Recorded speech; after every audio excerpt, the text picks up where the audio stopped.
ایک بہت عام سوال ہے جو کہ تقریباً تمام والدین سردیوں کے موسم میں پوچھتے ہیں، کیا بچے کو مچھلی دینے کے بعد دودھ دینا چاہیے؟ کیا مچھلی دودھ اکٹھے دے سکتے ہیں؟ اور اگر مچھلی بچے کو کھلا دی ہے تو کتنی دیر کے بعد ہم بچے کو دودھ دے سکتے ہیں؟ میرا نام ہے ڈاکٹر رضوان گور۔ آئیے آج ہم بات کرتے ہیں مچھلی اور دودھ کے اکٹھے دینے کے بارے میں۔ یہ ایک کامن بلیف ہے کہ اگر مچھلی کے ساتھ دودھ دے دیا جائے یا مچھلی کھانے کے فوراً بعد بچے کو یا بڑے کو دودھ دے دیا جائے تو اس کی جلد خراب ہو جاتی ہے، اس پر سفید نشان یعنی پھل بیری ہو سکتی ہے یا فوڈ پوائزننگ ہو سکتی ہے۔ یہ نسل در نسل چلنے والا ایک معمہ ہے یعنی متھ ہے جو کہ تمام جنریشنز میں چل رہا ہے اور اس کے بارے میں آگاہی لانا بہت ضروری ہے۔ سب سے پہلے ہم بات کریں نیوٹریشن کی، فش کی اور ملک کی۔ فش ایک انتہائی مفید غذا ہے جس میں vitamin A, vitamin D, vitamin E اور اس کے علاوہ اومیگا 3 فیٹی ایسڈ ہوتے ہیں جو کہ انسانی بچے کی جلد کی نشو و نما، دل کی نشو و نما، پٹھوں کی نشو و نما اور دماغی صحت کے لیے بہت اہم ہے اور خاص طور پہ جسم میں مدافعتی نظام کو ایکٹیو رکھنے کے لیے بہت اہم رول ادا کرتے ہیں۔ اسی طرح ملک کے فوائد سے کس کو معلوم نہیں، ملک کے بھی بے تحاشا فوائد ہیں۔ کچھ لوگ یہ خیال کرتے ہیں کہ اگر دودھ اور مچھلی کو اکٹھا دیا جائے یا آگے پیچھے کم وقفے سے دیا جائے تو بچوں کا، بڑوں کا پیٹ خراب ہو سکتا ہے، ان کو فوڈ پوائزننگ ہو سکتی ہے۔ تو سب سے پہلے اپنی بات کے نتیجے پر جانے سے پہلے میں آپ کو یہ بتاتا چلوں کہ جن بچوں کو ملک انٹالرنس یعنی لیکٹوز انٹالرنس ہے، جن کو دودھ ہضم نہیں ہوتا، ان کا دودھ کے نہ ہضم ہونے کی وجہ سے پیٹ بھی خراب ہو سکتا ہے، پیٹ میں گیس، مروڑ، کریمپس بھی ہو سکتے ہیں، خاص طور پہ جب وہ دودھ پیتے ہیں۔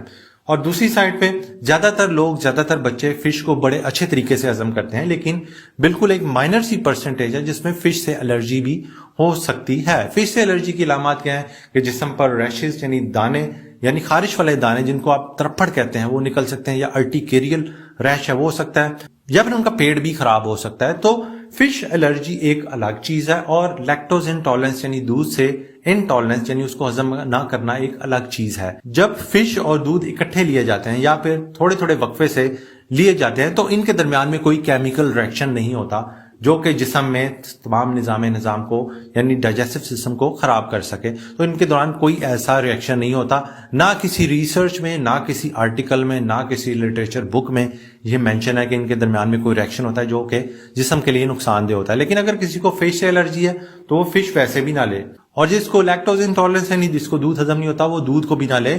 جن لوگوں کو فش سے الرجی ہے وہ اگر خالی فش بھی لے گئے ان کا پیٹ خراب ہو سکتا ہے، ان کے جسم پر دانے نکل سکتے ہیں، اور جن کو لیکٹوز انٹالرنس ہے ان کو خالی دودھ لینے سے بھی پیٹ خراب ہو سکتا ہے، لیکن ان دونوں کا اکٹھے لینے سے کوئی کیمیکل ریئیکشن، کوئی مسئلہ نہیں ہوتا۔ لیکن اگر کسی کو دودھ کا پرہیز ہے وہ ان چیزوں کو اکٹھے نہ لے، جس کو مچھلی کا پرہیز ہے، مچھلی جس کو سوٹ نہیں کرتی، وہ بھی ان کو اکٹھا مت لے۔ ساری دنیا میں بہت زیادہ فش سے ریلیٹڈ ڈشز ہیں جن میں دودھ اور دہی کا استعمال ہوتا ہے۔ میں آپ کو کچھ مثالیں دے سکتا ہوں، جیسے کہ ایک بہت مشہور ڈش ہے جس کو فش قورمہ کہتے ہیں، جس میں فش کا استعمال ہوتا ہے، جس میں دہی کا استعمال ہوتا ہے، ملک پروڈکٹس یوز ہوتی ہیں جو کہ ساری دنیا میں تمام ہوٹلز میں کھایا جاتا ہے۔ تو ملک پروڈکٹ اور فش اکٹھا جا رہا ہے لیکن کسی کو کوئی مسئلہ نہیں ہوتا۔